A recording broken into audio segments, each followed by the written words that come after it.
Tunay nga naman po na kinikilig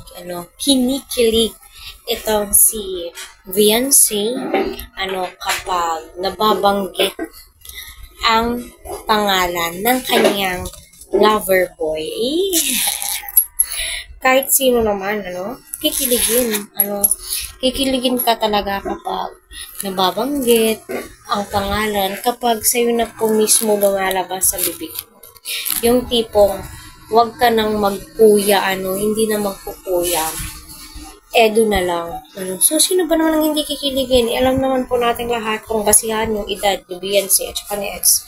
Medyo distansya ng kaunti.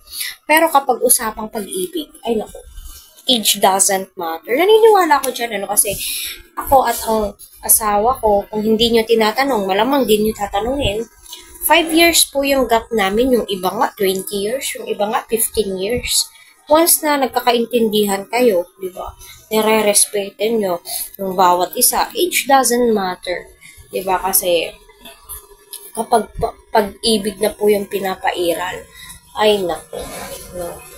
Di na po iisipin yung edad. Kung mahal nyo yung isa't isa, why not?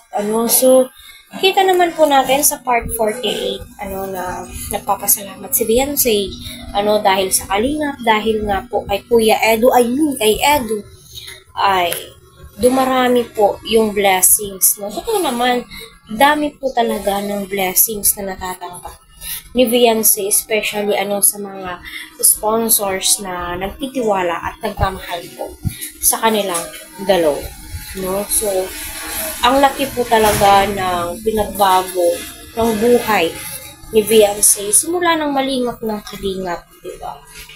At kita naman po natin na di po sila binago ng panahon, ng pera.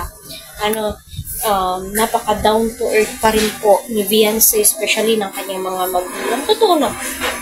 Hindi po natin baguhin yung ugali natin base sa pera lamang. Kasi nga, ika nga po ng mama ni Beyonce at papa niya, ang pera ay kayang kitain. Pero yung samahan, di ba?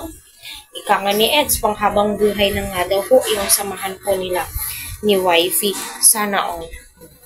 Naway magkatotoo lahat ng mga sinasabi ni Eds. Kasi, alam nyo, tayong mga supporters syempre umaasa po tayo. Asang-asa po talaga tayo, no, sa mga usapin ganyan. Kahit sino, kahit siguro yung sponsor, kahit siguro si Kalingap ay umaasa dyan, diba?